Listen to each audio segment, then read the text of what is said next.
Merhabalar sevgili teraziler, yükselen burcu terazi olan dostlar. Nisan ayındayız ve Nisan ayında burcunuza nasıl etkiler var hep birlikte konuşalım. Evet, sizin için çok önemli bir ay çünkü.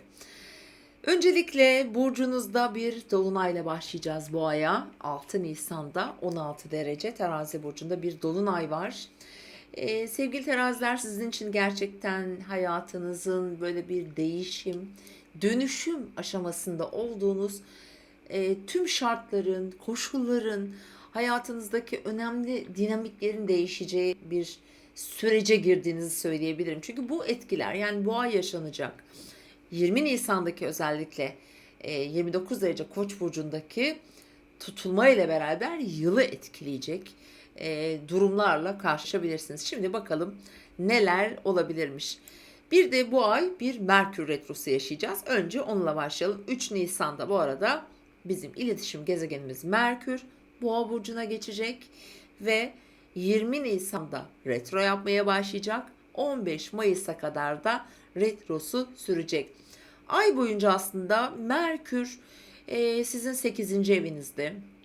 Bu ne demek derseniz, sizin beklentileriniz hayattan, ortaklı işten, eşten, belki resmi kurum ve kuruluşlardan, bankalarla ilgili konular, yani finansal konulardaki işleyişler gündemimizde olacak ki bilhassa 20 Nisan 15 Mayıs tarihleri arasında hani Merkür burada retro yaparken bu alanlarda bir takım geçmişe dönük borçlar olur, vergiler olur, atlanmış, unutulmuş bir takım konular olabilir.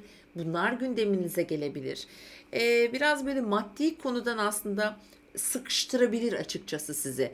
Ama tabii bunlar doğum haritanızın tamamıyla etkileriyle alakalı değişkenlik gösterecektir. Diğer yandan şimdi 6 Nisan'da 16 derece Terazi burcunda bir dolunay. Öncelikle yükselen Güneş ve Ay burcunuza göre takip edin. Eğer 16 derece yakınlarında bir yükseleni olan teraziyseniz bu dolunay hayatınızdaki birçok konuyla ilgili belirgin sonuçlar ya da kararlar diyelim getirebilir sizlere.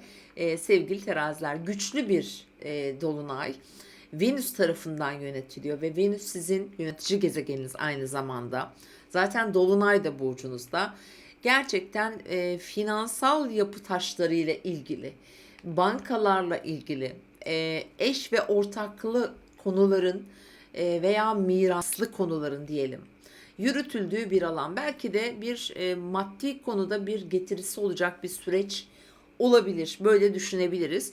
Yani banka, finans gibi konular gündemimizde. Şimdi 20 Nisan'a geldiğimizde, şimdi burada hem bir yeni ay olarak düşünün bunu. Yeni ay yeni başlangıçlar demektir ama bu bir tutulma, güneş tutulması olacağı için etkileri önümüzdeki 6 ayda aslında süreceği için 29 derece.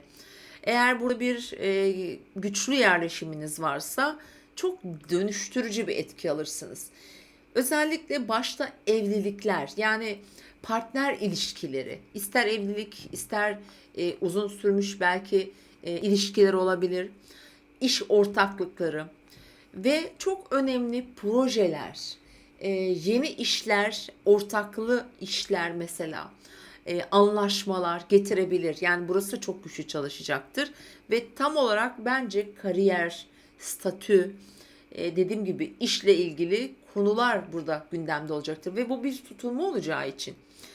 Mesela evli bir teraziyseniz diyelim ki sizin değil de eşinizin hayatında buna benzer konular, dönüşümler olabilir. Mesleki bakımdan, ortaklı işler.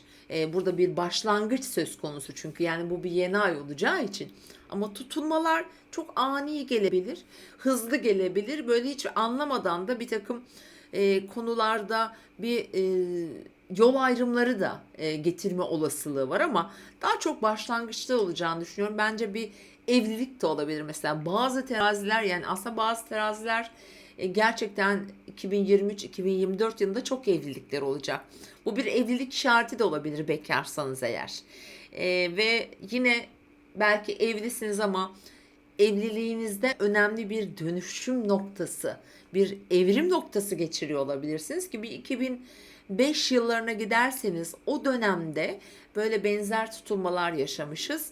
Dolayısıyla o döneme benzer gündemleriniz de olabilir. Eğer yaşınız uygunsa böyle etkiler var. Şimdi tam olarak burada yani Mars'a da baktığımız zaman Mars tam kariyer evinizden, hayatınızın çatısı dediğimiz yerden geçiyor. Yani Mars buradan geçer ki insan çok enerjik olur, biraz agresif olabilir, dürtüsel hareketlerde bulunabilir, biraz anlaşmacı, uzlaşmacı e, olmakta.